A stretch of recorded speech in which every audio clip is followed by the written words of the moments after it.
Sveiki visi, šiandieną pašnekėsim apie VECA Softline profilio privalumus.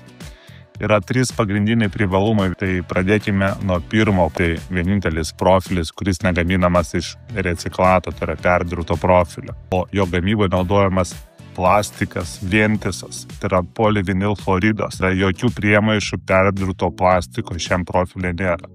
Antras privalumas. Profilis turi 3 tarpines, o vidurinė tarpinė turi atraminę sienelę.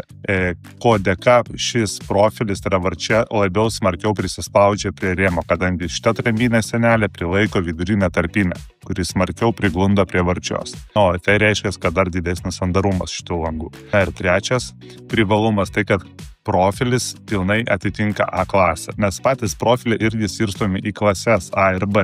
Tai VECA profilis turi aukščiausią A klasę, o tai reiškia, kad vidinių sienelių storis yra didesnis negu 3 mm. Profilis turi didelį tvirtumą, kas leidžia pagaminti didelio gabaritus langus. Atminkite, šis profilis yra A klasės. Tai būtų tokie 3 pagrindiniai privalumai būtent VECA Softline 82 MD profilio.